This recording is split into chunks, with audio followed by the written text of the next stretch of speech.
Hello दोस्तों, नमस्कार। मैं सौरभ यदुवंशी अपने YouTube चैनल ऑनलाइन शिक्षा मंच में आप सभी लोगों का स्वागत करता हूं।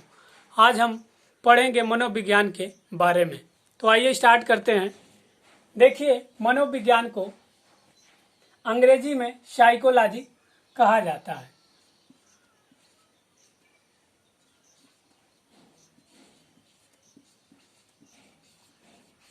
साइकोलॉजी कहा जाता है। साइकोलॉजी शब्द ये ग्रीक भाषा का शब्द है। ग्रीक भाषा का शब्द है। एग्जाम में क्वेश्चन पूछ देता है कि साइकोलॉजी किस भाषा का शब्द है, तो ग्रीक भाषा का शब्द है। और साइकोलॉजी शब्द दो शब्दों से मिलकर बना है। पहला शब्द है साइकी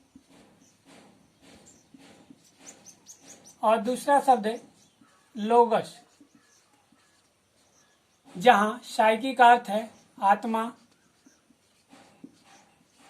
लोगस का अर्थ है अध्ययन। इस प्रकार साइकोलॉजी का अर्थ हुआ आत्मा का अध्ययन।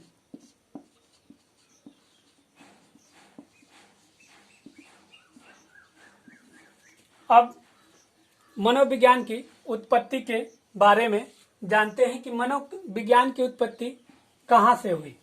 देखिए, मनोविज्ञान की उत्पत्ति की बात आती है तो मनोविज्ञान पहले दर्शन शास्त्र में ही सम्मिलित था। दर्शन शास्त्र में ही सम्मिलित था। और दर्शन शास्त्र एक ऐसा विषय है जो आत्मा, सत्य, असत्य, ईश्वर और ब्रह्म ज्ञान आदि के बारे में अध्ययन करता है। अर्थात दर्शन शास्त्र एक ऐसा विषय है जो विश्व का एक व्यापक दृष्टिकोण की व्याख्या करता है। और मनोविज्ञान दर्शन शास्त्र में लगभग 100 वर्षों तक रहा। फिर रायबर्न ने बताया कि आधुनिक काल में एक ऐसा परिवर्तन हुआ और मनोविज्ञान दर्शन शास्त्र से अलग हो गया।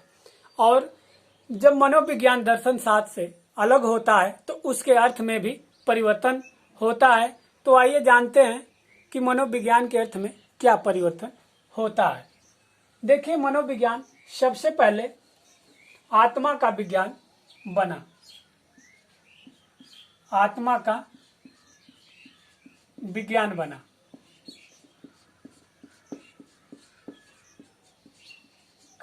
बना। और फिर इसके बाद धीरे धीरे परिवर्तित होकर कई रूपों में चला गया। तो एक फिगर के माध्यम से हम आपको बताते हैं कि मनोविज्ञान किस किस रूप में परिवर्तित हुआ।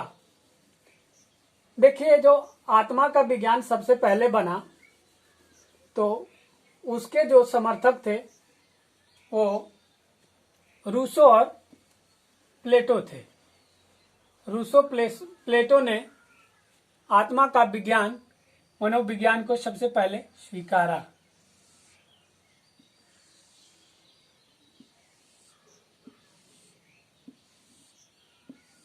देखिए, आत्मा का विज्ञान बना।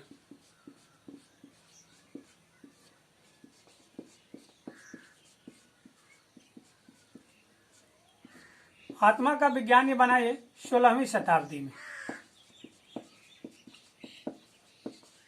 और इसके समर्थक थे अरस्तु और प्लेटो।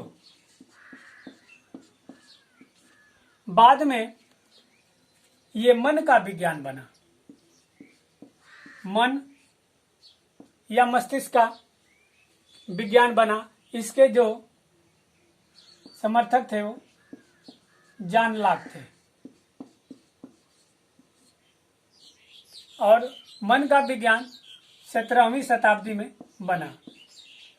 उसके बाद 19वीं शताब्दी में ये चेतना का विज्ञान बना। चेतना का विज्ञान बना 19वीं शताब्दी में। और चेतना का विज्ञान बताया विलियम जेम्स ने।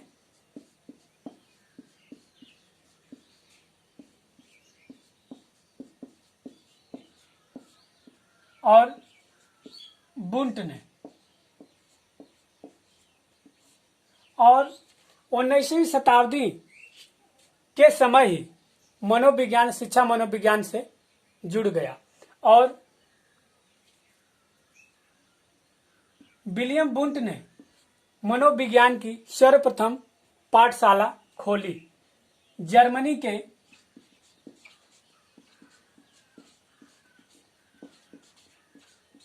लाइप्जिग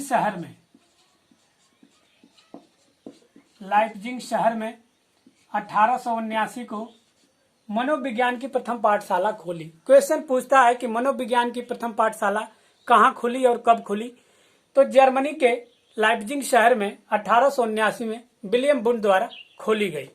और जहाँ तक भारत में मनोविज्ञान की बात होती है कि भारत में मनोविज्ञान की प्रथम पाठशाला कहाँ खुली, तो ध्यान रखिएगा 1916 में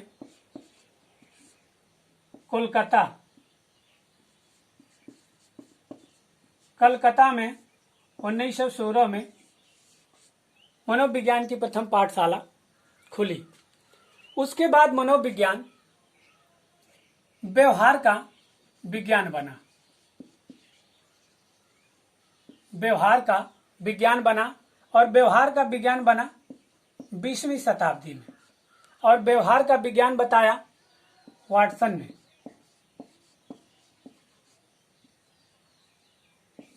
ने।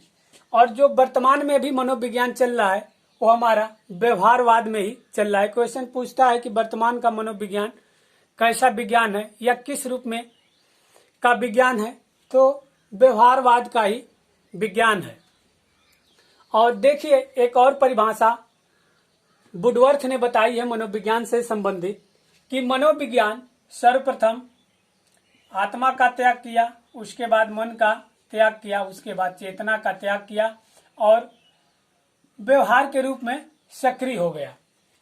अगर वुडवर्थ की परिभाषा आप जानेंगे कि सबसे पहले आत्मा का त्याग किया, फिर मन का त्याग किया, चेतना का त्याग करके व्यवहार के रूप में सक्रिय हो गया, तो जो मनोविज्ञान की उत्पत्ति का क्रम है या मनोविज्ञान किस रूप में कैसे कैसे होकर परिवर्तित हुआ आपको भूलेगा नहीं।